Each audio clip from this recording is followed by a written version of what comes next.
and he's willing to sacrifice the A file just to make this one-move threat. Is it worth it?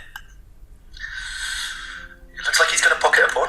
He's going to be the Anish Giri of the round and steal a pawn away from the opponent. But I guess the downside is he's lost coordination. At the end of the game, he is feeling chipper today. Someone slipped something into his... I was going to say coffee, but I think Jan is definitely a tea drinker. He consumes quite a bit of it during the game. Okay, G4. G4. I don't think I've ever seen G4 played this early in what seems to be a completely conventional Rui Lopez. But the more I look at it, David, the more it kind of starts to make sense. I mean, one thing I would point out is that typically Black's light skirt bishop is on e6, and I think G4 would make less sense if the light skirt bishops were off the board. As long as the bishop is contacting the f7 pawn, the prospect of white pushing this pawn up to G5 is something that Black has to take pretty seriously. And a lot of people would just dismiss this as brazen, bullet play, but it's actually very hard to punish White for playing this move. I suppose Black could try H5, but that probably does more harm than good. White just pushes this pawn all the way up to G6 and wins the game on the spot. So I actually think I'm pretty optimistic about this move. How about you? Yeah, I mean, I would never try it in a million years, but exactly. I like to watch someone the top else players. Tries it, yeah. Exactly. Yeah, I mean, it is a recurring theme, as you say, in all of kind of in Italian openings all around the place. The black h6 pawn is a hook. You use it to wrench open, to Danny wrench it open, the king side, and yeah, it feels like it shouldn't be too scary for black. As you mentioned, bishop e6. If the bishops are off, how scary can the attack really be? It's possible now for Ding, but you see on the camera he's not entirely comfortable. It's been a tough tournament for Ding, and Nepomniachtchi, after a difficult day for himself yesterday, realizes at some point he's got to take risks and maybe revenge on his mind for last year's world title bout. So I like the idea G4. Conceptually, I like the idea of putting a white king on H2, rook on G1, go for gold, go for glory with the G1. But yeah, in reality, black's bishop's on F8 as well. Hard to imagine any checkmate occurring. I think I would just be inclined to play bishop e6, argue just like we did in the Guri game, black's done nothing wrong. How can there be punishment in this position? But either way, it's heating up. Yes, one more of those punts and I'm going to have to start hissing at you like a snake. I mean, or maybe I'll just send you back to your house, where I'm actually going located right now. I'm actually going Narrowdit skiing tomorrow, so... Oh, are you now? Yeah, on the rest day. But in the meantime, G4. Should we jump in, have some fun playing some yes. Out on the board? But okay, yes. Wow, this is very impressive. Hang on a second. Okay, so bishop e6, I agree. I think our kind of hands are reaching for the bishop just to try to disarm the kind of main, at least the immediate source of danger, which is this diagonal. Okay, I guess white will take on e6. What do you think? Keep the tension?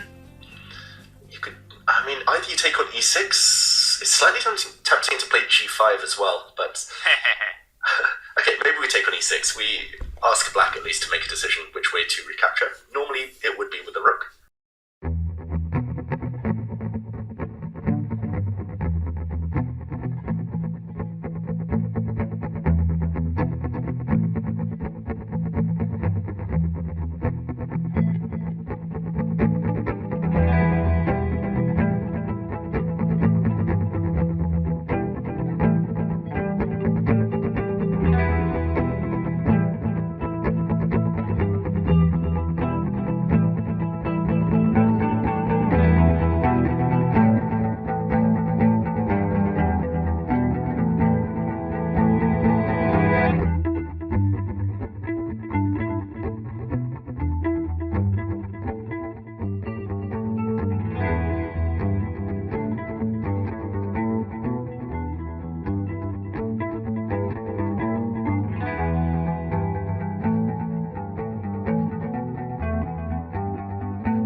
everything's clear. Knight takes f6. Rook h8 almost works. King takes h8, queen f8, king h7, knight g5 is made, but black has this. And, you know, how many times does this kind of thing happen when you fall in love with your own ideas? Again and again, it's not about finding the most flashy win. It's just about ending the game. Jan is about to make a move. I realized, Daniel, while you were showing that variation, there is a bit of a windmill kind of take and then go round with the knight, maybe. Oh my gosh, is it knight g5, queen e5, queen a8, knight d8, rook h5, and queen e5? Oh, I mean, that one was too far for me. I was just looking more basic, but he's played it. Wow. I was thinking rook takes h5, and then knight f6 check, knight takes h5, knight f4, and you come round. I mean, that's also incredible. But this is his idea. Queen takes e5. I mean, maybe there's other wins. Check. Beautiful. That's a fork. Black has to block with the knight. And look at this. Bang, bang, bang. And white emerges with a clean extra piece. Jan has foreseen all of that. No, but this is amazing. And now Ding sees it as well. That's why he's paused. No words, just admiration. Beautiful. All the knight forks in the background there. We just saw Vidit and Prag exit the playing hall. They did end up playing out a draw. Very peaceful game there. Very solid game. Both still undefeated in the event. But all eyes now on this one where Jan Nepomniachtchi is about to get revenge for the 2023 World Title match. At least some semblance of revenge by taking down Ding. And Ding resigns. And wow, Danya, out of the blue. That's beautiful knight forks there, deciding the game. Wow, Jan is, again, very expressive, surprising, but Ding is just collapsing. I mean, this is an incredible finale by Jan, but I think he just can't believe, I mean, how good of a version of this position he got. Ding just froze at some point. I mean, not literally, but figuratively. Rook a b6, rook b8, rook b6. It gave Jan